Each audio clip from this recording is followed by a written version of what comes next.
My name is Daniel Reyes, and like many of you, I've always yearned to follow God with every fiber of my being. Yet my life has been stitched with threads of doubt, fear, and a quiet sense of unworthiness that I tried to ignore for years. Even as a boy, I prayed diligently, morning rosaries with my mother before sunrise, kneeling on the living room floor covered by a woven blanket of bright reds and blues depicting the Virgin of Guadalupe. My parents raised me to believe in a loving God, reminding me that His grace was always near, but I never quite grasped how it could apply to me personally. I was a restless child, burdened by a persistent need for adventure. My father would say, "Mijo, be still. Listen for God's voice in the silence." Yet silence was a foreign land to me. I found my solace in movement, climbing rooftops, riding skateboards down precariously steep hills, and later, racing my battered motorcycle through back roads late at night when the rest of the world slept. That passion for riding was something my father never really understood. Our family heritage was deeply rooted in faith, but also in communal traditions that called for humility and caution. We observed celebrations that melded our indigenous roots with Catholic rituals. Dia de los Muertos altars stacked with marigolds, sugar skulls, photographs of deceased relatives, and a cross right in the center. Despite all the color and reverence, I could feel a tug inside me, a sense that something had been misunderstood. Not by our family alone, but by society at large. Our traditions were often brushed aside as quaint or superstitious. Yet my grandmother would sit me down and share stories about how our ancestors prayed under starlit skies long before the Spanish arrived, how they sensed the presence of a single, loving creator, calling Him by different names. She would insist, "We have always known God in our hearts, Daniel. Don't let others tell you otherwise." But I did let them tell me otherwise, again and again, until I was no longer certain what to believe about my heritage or my faith. I tried to follow a more conventional path, enrolling in a Bible college after high school because I felt a pull toward ministry. That's where my greatest personal struggle took root. I found myself at odds with the theology taught there. The professors never outright dismissed indigenous traditions, but they never really celebrated them either. They taught the standard line, that the fullness of truth came only after European missionaries arrived. Deep in my spirit, something felt wrong about this assumption. Yet I was too young and timid to challenge those who claimed to speak for God. Over time, I grew resentful. The gentle faith of my grandmother, the beautiful intersection of our ancestry and Christian devotion, felt overshadowed by a narrative that declared the rest of us lived in darkness until someone brought us the light. That resentment built like a slow-boiling pot. My father, hoping I would graduate and become a respected minister in our community, refused to see the conflict raging inside me. I left the seminary before completing my degree, storming out in the middle of the night as if a demon had possessed me. My father's disappointed face still haunts me, and his last words that evening left a scar. "You are un hijo perdido," a lost son. Despite all this, I never stopped loving God. But my relationship with Him turned rocky, laced with guilt. I threw myself into new pursuits, mechanics, then construction, even tried my hand at painting murals honoring local saints. None of it quenched the fire of restlessness. It was the roar of my motorcycle, the rush of wind over my arms, that seemed to calm the storm. There were nights I would ride into the desert, park my bike by a solitary cactus, and stare at the sky. I would speak aloud the prayers of my grandmother, half in Spanish, half in our ancient Nahuatl tongue that only she and a handful of elders still remembered. In those moments, I felt God was near, yet I remained convinced that I was too flawed, too angry, and too conflicted for Him to use. What I didn't know was that in my weakness, God was weaving a plan more extraordinary than I could imagine. The day came when I decided to ride out beyond the city, needing to shake off the tension of a bitter argument with my father. I had returned to my parents' home after years of wandering, hoping to reconcile with him. But old wounds flare up fast. He told me I was still lost, that I was wasting my God-given gifts. I slammed the door, revved my bike, and left. My anger blinded me, even as a small voice inside whispered, "Take care, Daniel. Slow down." I ignored it. That single choice became the spark that lit the fuse of destiny. I rode down an unfamiliar route, determined to outrun the shame, the frustration, and the regret that threatened to swallow me whole. Little did I know, I was riding straight into the most terrifying and transformative experience of my life, a journey that would not only rupture my reality, but would also reconnect me to a deeper truth about my faith, my family, and my God. I remember the exact moment it happened. The sun was setting, painting the sky in oranges and purples, and the winding mountain road seemed deserted. In my anger, I was pushing my bike harder than I should have, feeling the engine rumble beneath me, leaning into sharp curves as if the thrill might extinguish my inner turmoil.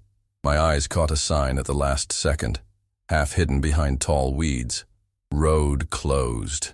But I was going too fast, heart pounding, mind swimming in anger at my father's words. By the time I realized the hazard, my tires skidded on gravel. I felt that sickening lurch as the bike lost traction. I tried to correct the slide, but it was no use. The back tire fishtailed, and I was flung off. Time seemed to warp, stretching like taffy. The moment of impact played out in slow motion. My shoulder struck the pavement first, then the side of my head. Though I wore a helmet, the force rattled my entire being. I tumbled over an embankment, scraping across jagged rocks and thorny shrubs. Pain blazed through every nerve. The earth spun above me, and in the swirling colors, I caught a glimpse of a battered crucifix that dangled from my rearview mirror, snapped free and tossed aside like a rag doll. My last coherent thought was, God, help me. I don't want to die here. Suddenly, silence. No roaring in my ears, no burning scrapes, no frantic heartbeat. Just stillness, as if all creation held its breath. I tried to breathe but felt nothing, not even the pain. My first thought was that I was lying there, paralyzed. But then I sensed a warmth spreading through me, like gentle sunlight after a long winter. I tried to open my eyes. To my astonishment, I found myself standing on solid ground, or something like it, looking down at my own body sprawled at the base of a rocky slope. The realization should have terrified me, but it was oddly peaceful. I heard no sirens or passing cars, only a hush that somehow spoke volumes. A fragrance drifted toward me, sweet and haunting, something akin to copal incense we used during Dia de los Muertos. That scent typically evoked memories of altars laden with photographs of deceased loved ones, marigolds, sugar skulls, and the promise that the veil between worlds was paper thin. My grandmother's voice echoed, "For those who trust in God, death is not the end." Yet here I was, literally separated from my own earthly form. A tremor of awe and confusion rippled through me. I whispered, "Am I gone?" Light began to pervade my peripheral vision, shimmering like sunlight dancing on water. It beckoned me, and I felt compelled to follow. As I moved, though it felt less like walking and more like floating, the world around me shifted. The rocky embankment and the blood-stained ground seemed to dissolve into a field of brilliant orange marigolds. My heart pounded in wonder. The flowers stretched out infinitely, and among them stood people I recognized, relatives who had passed on. My abuela, my tia Luisa, a cousin who died tragically young. They looked radiant, clothed in garments of shimmering white tinged with subtle color. Their faces were free of pain or sorrow. They smiled as if welcoming me home. The air held an otherworldly warmth, neither hot nor cold, just perfect.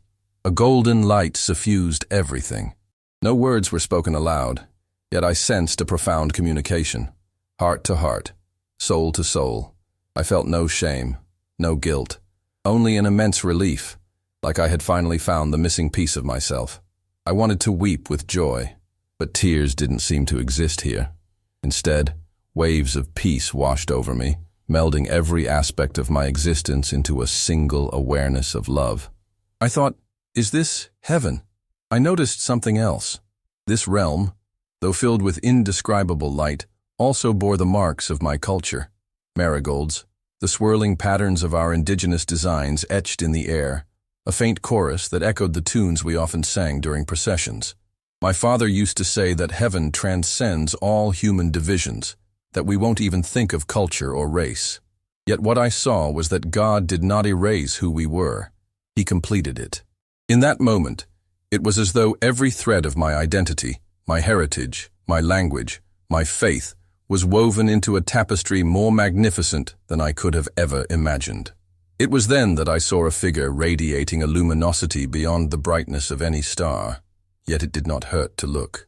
I knew in my soul it was the presence of Christ. His eyes were kind, reflecting compassion, with a depth that not only forgave every sin I'd ever committed, but also healed wounds I hadn't known I was carrying. I felt drawn to him like an iron filing to a magnet, compelled to approach, yet trembling in awe. When he spoke, it wasn't with an audible voice, but with a resonance in my very being. Daniel, my beloved son. I fell to my knees, or what felt like kneeling in this luminous realm. 1,000 emotions surged within me: unworthiness, reverence, relief, and an overwhelming longing to remain in that presence. I expected a chastisement for having lived in anger, or for my failures to love others as I should. Instead, I received the gentlest embrace of acceptance I could never have dared ask for. There was another presence standing beside him, and to my utter amazement, she was cloaked in a mantle of stars. The Virgin of Guadalupe, the same figure I had grown up seeing in paintings and statues, her gentle countenance filled with maternal warmth.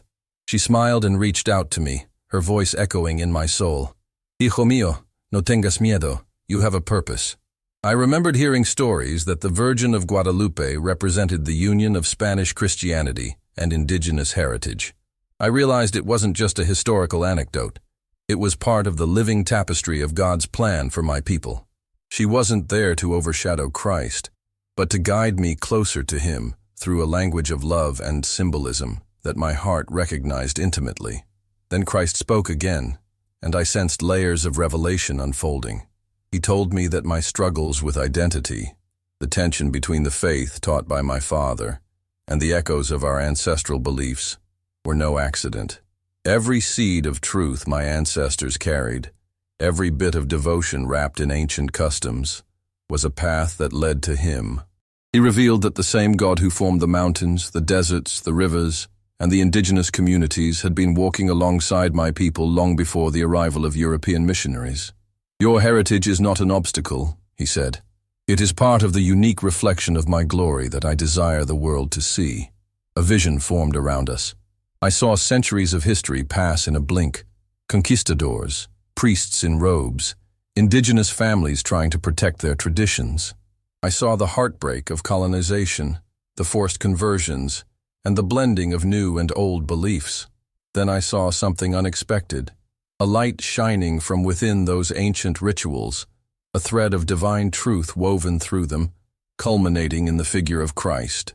He showed me that while some missionaries brought oppression and misunderstanding, others brought a renewed expression of truth that merged with the seeds already planted in the hearts of indigenous peoples. Both good and harm were done in my name, he said. But through it all, I never abandoned your people, Daniel. I was with them in secret prayers under the moonlight, in the longing of their hearts for a Creator who loves them. I felt a surge of sorrow and joy at once.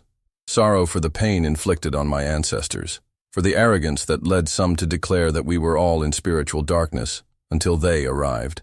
Joy because, contrary to what I'd often been taught, God had been present all along, sowing the seeds of grace in the fertile ground of my ancestors' faith. I was overcome by a sense of belonging, a certainty that even my own rebellion and restlessness were part of a greater tapestry. My tears, if they existed in this realm, would have been tears of release. Christ then led me through another series of visions that felt both deeply personal and universally significant. I saw my own life as if displayed on a tapestry. Moments of heartbreak, my arguments with my father, the times I dismissed my grandmother's stories because I was embarrassed that her faith didn't look exactly like the neat categories I learned in Bible college. I saw the shame I carried for not meeting my father's expectations, for believing that my love for riding and risk-taking made me somehow irreverent or unworthy. But in each of these moments, a golden thread gleamed, a sign of divine grace weaving in and out of my life. The thread wasn't uniform. It shimmered with colors that reminded me of the bright embroidery on traditional Mexican garments, like the ones my grandmother wore on feast days. Each color represented a different aspect of God's guidance: healing, protection, conviction, mercy. I became aware that none of it was random. "I have chosen you," Christ said, "to share this revelation. You feel unworthy, but it is precisely in your brokenness, your cultural identity, your struggles, that I will show my strength." I sensed both awe and dread. I wanted to stay in this realm of marigolds and light, this place where no doubt could exist. But I knew I was being given not just a gift, but a responsibility, a calling that extended beyond myself. "In your world, many of my children have forgotten their roots," he continued. "They see heaven as a realm of pure spirit detached from the beauties I planted in different cultures. Yet each culture carries a facet of my grace. I have not merely tolerated your heritage, Daniel. I have cherished it, and through it, I will reveal a renewed understanding of my love." My heart flooded with a gratitude that was almost painful in its intensity. How could I have lived so long believing that my indigenous heritage was something I had to leave behind at the church door? The Virgin of Guadalupe, she who symbolized the blending of the old and the new, opened her mantle. Within the stars that adorned it, I saw images of my community. People I knew by name, neighbors, friends, the devout old man who prayed at the chapel every dawn, the teenage girl who lit candles on street corners for her departed brother, the single mother who made tamales and sold them to buy school supplies for her children. Their faces shone with hope, as if they too felt that God saw them not as sinners, clinging to outdated rituals, but as beloved children, whose very traditions carried a piece of the gospel. That's when my sense of peace was rocked by a wave of doubt. I recalled how resistant people could be to anything that deviated from the standard narrative. The churches I knew often dismissed such experiences as mere illusions, or even demonic deception if they didn't fit neatly into their doctrine. "Why me?" I asked, turning my gaze from the Virgin back to Christ. "I'm the man who dropped out of Bible college, the one who can't even maintain a civil conversation with his own father. I'm no teacher, no priest, no shining example of holiness. How can I carry such a revelation?" His answer, silently spoken in the recesses of my being, was both simple and profound. "You are not chosen because you are perfect, but because I can speak uniquely through your journey. Your bruises, your questions, and your heritage are precisely the vessels I will use." Despite the incredible warmth of his presence, I felt the old insecurities flare up. I had always seen faith as something pristine, untainted, worn by saints who had conquered their every flaw. But here, in the arms of divine love, I realized that faith was more like a mosaic, broken shards assembled by a master artist into a stunning display of mercy. I glimpsed a moment from my childhood, my grandmother pressing my little hands together in prayer, whispering, "Hablale a Dios en tu idioma, mijo, and he will answer." At the time, I thought she was being sentimental, but now I understood that God doesn't require us to speak only in church-approved phrases. He listens to the languages of our hearts, whether it's Spanish, Nahuatl, or the revving of a motorcycle engine when I'm too angry for words. As if anticipating my fear about returning to the living world, Christ showed me a final vision, me standing before my Father, speaking with a trembling voice about everything I had seen in this realm. I saw tears well up in his eyes, tears of both joy and regret for having been so hard on me.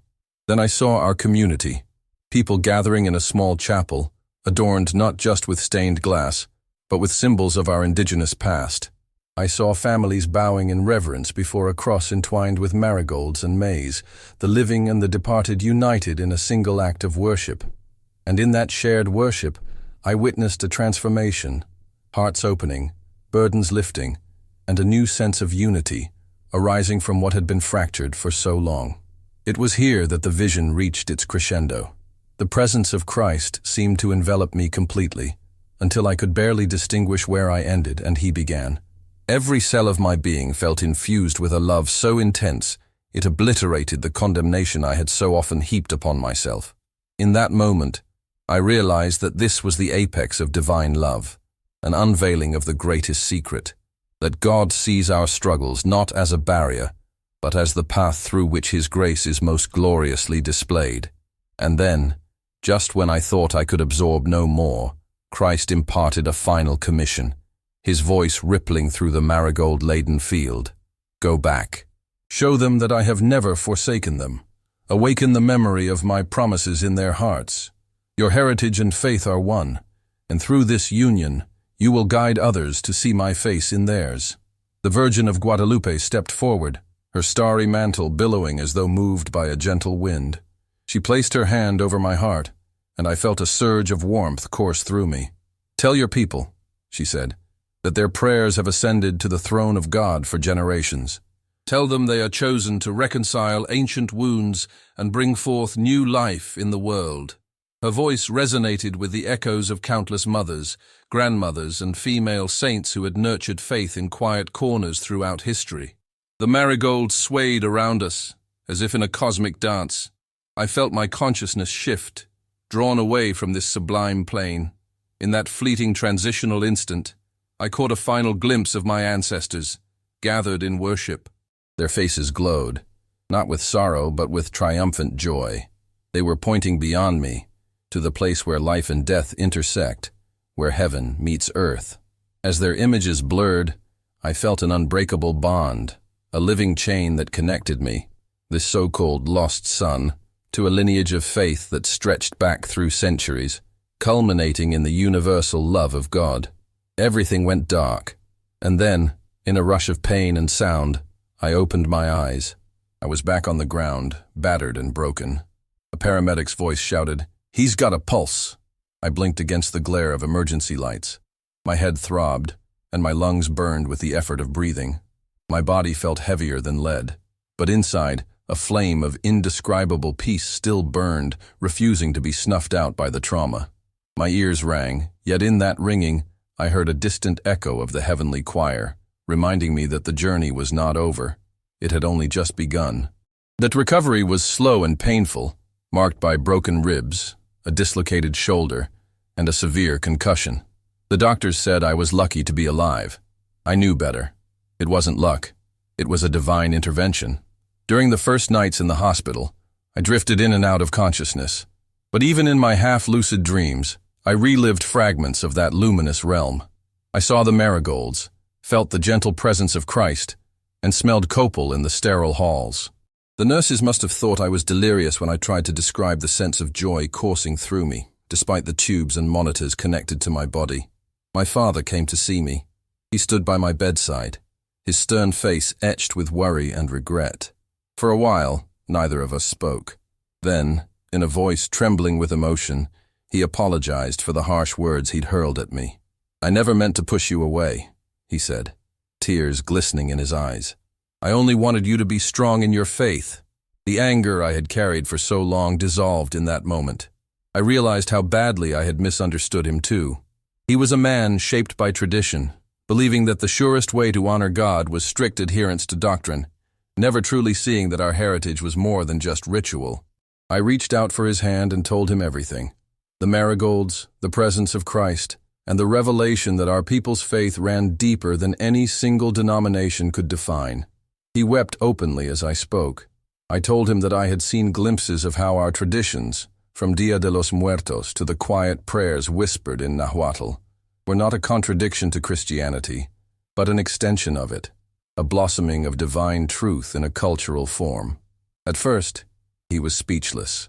Then, with trembling lips, he said, "Your abuela would be so proud. She always said we had a destiny beyond what the world saw." That was the moment I knew our relationship had turned a corner. It wasn't perfect. We had years of wounds to mend. But it was real, grounded in the shared understanding that God had been with our ancestors long before we were aware of it. When I was well enough to leave the hospital, I returned home with a fire in my spirit that no physical pain could extinguish. I spent days in prayer and reflection, craving more of that divine presence I had experienced. I started reading scripture in a way I never had before, seeking out passages that hinted at God's care for all nations, all tribes. I found new meaning in the Psalms that spoke of the mountains and seas rejoicing, in the Acts where the Spirit descended on people of many languages, in Revelation where every tribe and tongue stands before the throne of God. I realized that the Bible was, in fact, a grand tapestry of cultural expressions woven into a single story of redemption. And we, my people, my ancestors, were part of that grand tapestry, not outsiders looking in. However, stepping back into my everyday life proved more challenging than I anticipated. Word spread about my accident, and people started asking me questions. Some were simply curious, others were skeptical, especially when they learned I was speaking about an encounter that reaffirmed indigenous customs as part of God's plan. A few of my old church acquaintances insisted that I must have been misled by demonic influences, that any vision outside their prescribed theology was suspect. This cut deep, and for a moment, my old doubts reawakened. Could it be that I was deceiving myself, projecting my desires onto a hallucination? The memory of the peace I felt in that realm silenced these fears, reminding me that perfect love casts out fear. What I experienced was not condemnation or confusion. It was the most coherent sense of love and truth I'd ever known. Determined to share what I had learned in a way that might bridge divides rather than create them, I began meeting with small groups in my neighborhood. Some were prayer circles. Some were cultural gatherings dedicated to preserving Nahuatl language and rituals. At first, I wasn't sure how to bring up what I saw. But as soon as I started to speak, words flowed with a passion that astonished even me. I shared how Christ had revealed himself in the midst of marigolds, how the old customs of honoring the departed were actually a reflection of our belief in eternal life, how God had planted seeds in every culture. I emphasized that the fullness of truth culminates in Christ, but that our cultural expressions are part of that fullness, not a separate entity to be discarded. The transformation in people's faces was palpable. Elders who had once felt ashamed of their indigenous ancestry, taunted by external narratives that labeled their customs as pagan, found renewed dignity. Younger folks, who had grown disillusioned with the church because they saw it as incompatible with the heritage they loved, started asking if perhaps there was a way to integrate both. I saw tears, heard testimonies of personal revelations, and felt the Spirit move in the simplest gatherings, kitchens, backyards, street corners. A woman who had always set up a small Dia de los Muertos altar for her grandparents, without fully understanding its Christian parallel, told me she felt an electric surge of clarity. It was never against God, she whispered. It was a way of remembering that in Him they still live. In those moments, I felt the presence of that luminous realm once more, the glow of acceptance, the gentle call to see Christ in everything. My father, who attended a few of these gatherings, stood quietly in the back, nodding. I could sense pride in his eyes, a pride that finally replaced the disappointment he had once carried. Over time, he joined me in prayer sessions, contributing Bible verses that perfectly aligned with what I was sharing about cultural redemption. We started to form an unlikely team, the once warring father and son, now bridging faith and heritage together. The more I shared, the more I recognized a deeper layer to my mission. It wasn't just about helping my own community reconcile their beliefs with Christianity. It was also about awakening others beyond our neighborhood, beyond our culture, to the universality of God's plan. My near-death experience showed me a truth that transcended boundaries. God has been intimately involved with every people group, every tradition that earnestly seeks Him, planting seeds of truth that find their ultimate fulfillment in Christ. Our unique expressions, be they languages, symbols, songs, or dances, are like different languages praising the same God. One afternoon, a local pastor who had heard rumors about my testimony asked to speak with me. I was apprehensive. He was known for his strict interpretations, but as I recounted my experience, I felt the Holy Spirit prompting me to share about how Christ had appeared in a way that validated my cultural identity, not dismissed it. To my surprise, the pastor listened intently. After a long silence, he admitted he had always wondered why God created so many diverse cultures if He wanted everyone to worship in exactly the same manner. Perhaps, he mused, I've been too quick to label certain traditions as unholy. Maybe it's my own limited perspective. We began working together, leading interfaith dialogues that included indigenous spiritual leaders who had previously felt marginalized by organized religion. This was not without conflict. Some of the spiritual leaders clung to beliefs that didn't align with Christian doctrine, and some Christians insisted that all indigenous practices were idolatrous. Still, The mere act of sitting in the same circle, sharing life stories, and inviting the presence of God into that conversation broke down walls. We discovered common ground in the belief that the Creator, whom we know as God, longs for unity and reconciliation. Alongside these external efforts, I also embarked on a personal journey of atonement within my own family. I sought to reconcile not just with my father, but also with the memory of my grandmother. I visited her grave, bringing marigolds and a small cross, praying that she would know I finally understood the wisdom she tried to impart. In that quiet cemetery, I felt a breeze that smelled faintly of copal, reminding me that the line between life and death was thinner than I ever imagined. I knelt by her headstone, whispering, "Abuela, I see now how your prayers and your stories were a gentle nudge from God. Thank you." A profound peace settled over me, as if she were there, smiling. In the months that followed, doors opened unexpectedly. I was invited to speak at conferences on faith and culture, to share how my near-death experience had shattered the false dichotomy between Christian belief and indigenous identity. I always opened with the same declaration: I am a follower of Jesus Christ, raised with a deep love for God, but my path has been shaped by the rich soil of my ancestors' faith. People reacted in different ways. Some wept, some offered standing ovations, others walked out with disapproval.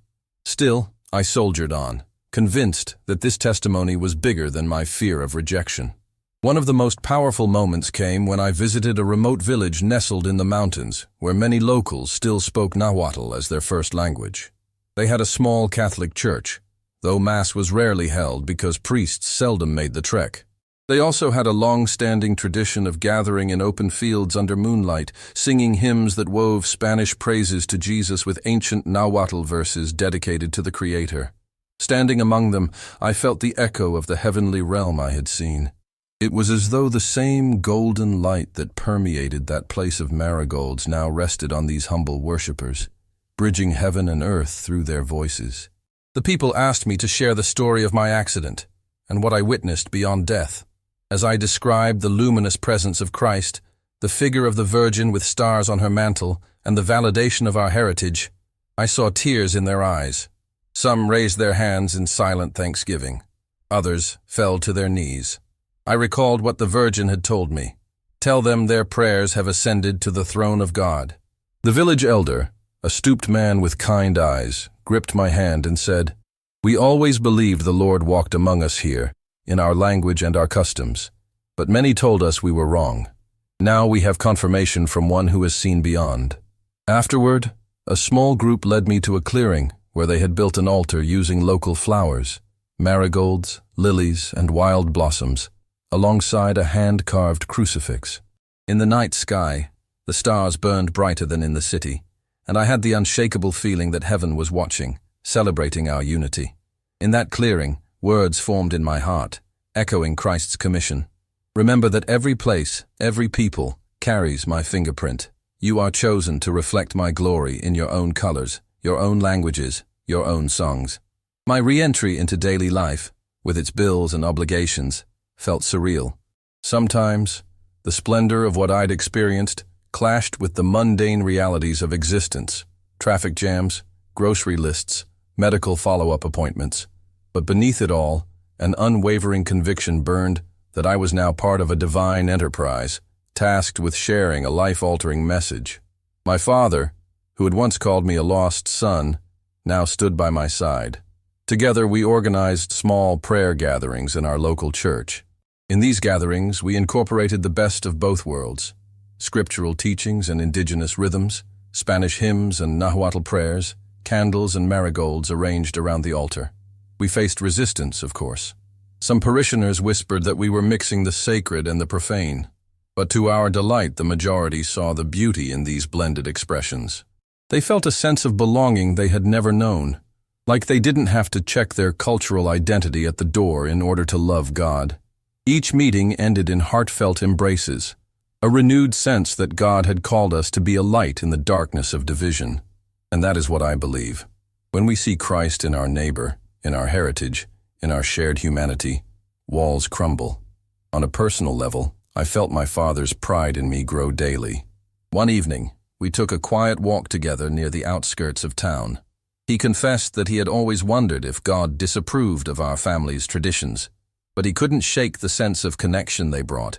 "Now I know better," he said, clasping my shoulder. "I see that God isn't threatened by our customs. He's glorified through them, so long as our hearts are anchored in Christ." As the sun dipped below the horizon, painting the sky with fiery streaks of red and gold, I felt a pang of wistfulness for that luminous realm of marigolds. But I also recognized that the same God who met me there was here, in this moment, in the swirl of dusk, and the warmth of my father's acceptance. Friends who had known me before the accident commented on how I'd changed. My anger had softened, replaced by a gentler determination. Yes, I still rode my motorcycle, but now each ride felt like a prayer, an act of communion with the Creator who sculpted the landscapes rushing by. I no longer felt the need to outrun my own insecurities. Instead, I savored the wind on my face, the hum of the engine, grateful that God could speak in any circumstance. Some asked, "Aren't you afraid of crashing again?" My answer was always the same. Fear no longer rules me. My life is in God's hands, every breath, every mile. Reflecting on everything that happened, I realized that my near-death experience was not just a personal revelation. It was a call to unity and reconciliation. The deeper truth I encountered is that God's family is made up of countless cultures, languages, and histories, all of which reflect different hues of His infinite glory. Far from wanting us to erase our unique identities, He invites us to bring them fully, reverently, and joyously into our worship. In doing so, we demonstrate the vastness of divine grace, a grace that can flourish in cathedrals and open fields, in Spanish prayers and Nahuatl chants, in the hush of dawn and the roar of a midnight motorcycle ride. I share this story now, aware that some will embrace it and others may dismiss it. But as someone who has touched both the threshold of death and the overwhelming mercy of God, my plea is simple. Don't be afraid to ask how your own heritage, your own journey, no matter how broken, can be a window to Christ's love. Consider the struggles that shaped your ancestors. What truths did they carry, even if wrapped in unfamiliar symbols? Open your heart to the possibility that God was present in places you assumed He could not be, weaving a narrative that leads to redemption and unity. God's love is not a scarce resource to be fought over. It's an endless wellspring capable of nurturing every culture, every soul. If there's a part of you that feels torn, perhaps between family tradition and church doctrine, or between personal experiences and the expectations of others, know that reconciliation is possible. My own story is living proof that when we open ourselves to the enormity of Christ's mercy, we discover He has been waiting for us to recognize that no part of our identity is wasted. We are each part of His grand design, each called to shine a distinct facet of His light. And so, I leave you with the final words Christ whispered into my heart as I emerged from that realm. Your woundedness is your witness. Tell them I have never left them. Tell them I knew them before they were born. Tell them their language, their stories, their songs. They are all beloved by me. That is the promise I pass on to you. I invite you to seek God's face in the mirror of your own heritage, to find His footprints in the history of your people. Then, carry that revelation into a future brimming with hope, where every difference is not a source of division but a reason for praise. Even now, I can almost smell the marigolds, reminding me that what I witnessed was real, that the golden field was a foretaste of the harmony God envisions for all of us. May you walk with courage, embrace your heritage, and let the love of Christ find full expression through your life. Remember, you were never truly lost. You were always on your way home.